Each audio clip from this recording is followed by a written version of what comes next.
Hello everyone, welcome to High-Tech Study Plus. This is the part 2 of our video on matter in our surroundings. Watch part 1 of the video if you haven't watched it already. In today's part, we are going to discuss, first of all, can matter change its state?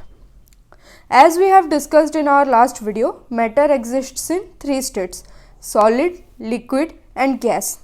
Let us take an example of water. The formula of water is H2O. Hydrogen and oxygen is present in the ratio of 2:1 in a water molecule. In solid form, it exists as ice. In liquid form, it exists as water, and in gaseous form, it exists as water vapor. Let us consider that we are heating a solid. If we heat a solid, then the temperature of the solid will increase. As a result, the kinetic energy of the particles will also increase, due to which the particles' speed will increase.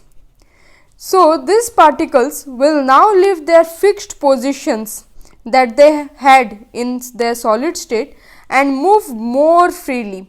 If they move more freely, then what happens is a solid changes into liquid if the energy supplied overcomes the forces of attraction between the particles. As we had read in our previous lecture, the force of attraction between the particles is maximum in case of solids. So, to change a solid into liquid, we first need to supply energy which will be strong enough to overcome the forces of attraction in between the particles. The process of conversion of solid into liquid is called melting or fusion.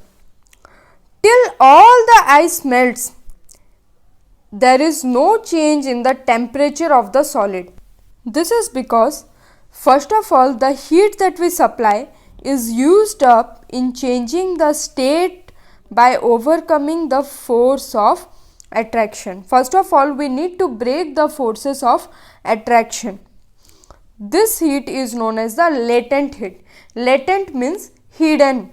So, latent heat will mean hidden heat. Then let us discuss about latent heat of fusion. As we have already discussed, fusion is the process of conversion of a solid into liquid. Latent heat of fusion is the amount of heat required to change 1 kg, that is unit mass of a solid, into liquid at atmospheric pressure at its melting point. Let us consider that we are heating a liquid. Now what happens is the particle starts moving even faster because the kinetic energy of the particles will increase. So, the particles get enough energy to break free from the forces of attraction of each other, and the liquid starts changing into gas. The temperature at which a liquid starts boiling at atmospheric pressure is known as the boiling point of a liquid. For water, it is 100 degree Celsius. Latent heat of vaporization. Vaporization is the process of conversion of liquid into gas. The amount of heat that is required to change unit mass, that is 1 kg of liquid into gas at its boiling point, is known as latent heat of vaporization. Particles in steam at 100 degrees Celsius have more energy as compared to water at same temperature. Why? This is because particles in steam absorb extra energy in the form of latent heat of vaporization. Thus, we conclude that matter changes from one state to another by changing the temperature.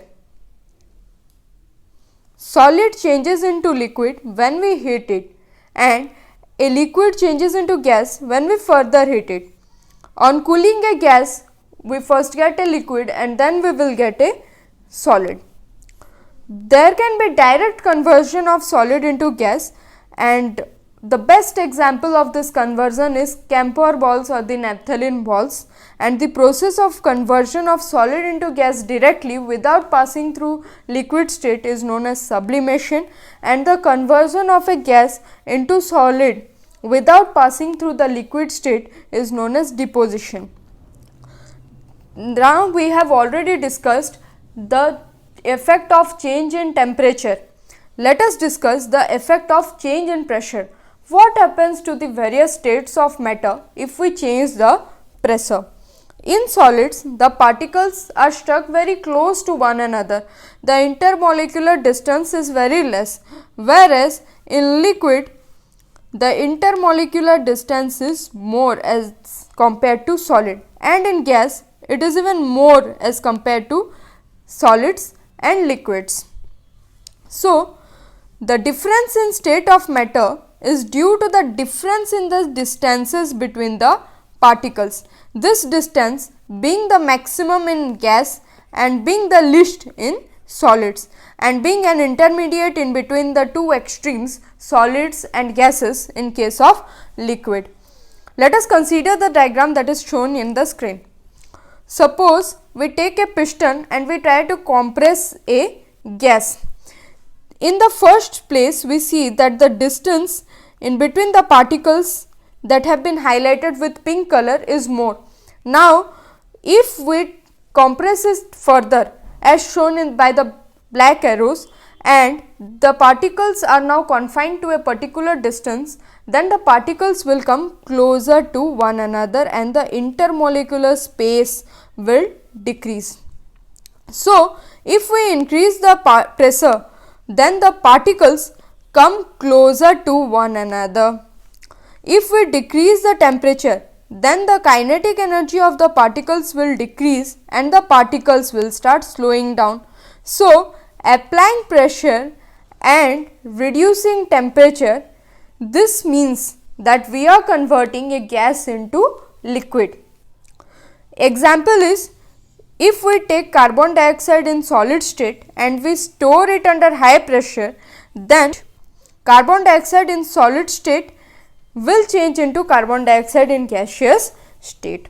Thus, pressure and temperature, these two are the criteria that determine the state of a substance, whether it will be a solid, liquid or gas. So, from here we come to the conclusion that the process of conversion of solid into liquid is called fusion. The process of conversion of liquid into solid is called solidification. The process of conversion of liquid into gas is called vaporization, and the process of conversion of gas into liquid is called condensation. A solid can be directly converted into gas and the process is known as sublimation, and a gas can also convert into solid without passing through the liquid phase, and it is known as deposition. Now, another most important concept is the conversion of temperature from degree Celsius to Kelvin. As we know that degree Celsius and Kelvin are the two units of temperature. Apart from this, there is degree Fahrenheit also, but since in this chapter we are concerned about degree Celsius and Kelvin, it is very important for us to know the conversion of one temperature to another. So, it is important for us to know the conversion from degree Celsius to Kelvin and how to convert a temperature from Kelvin to degree Celsius. The formula is very simple.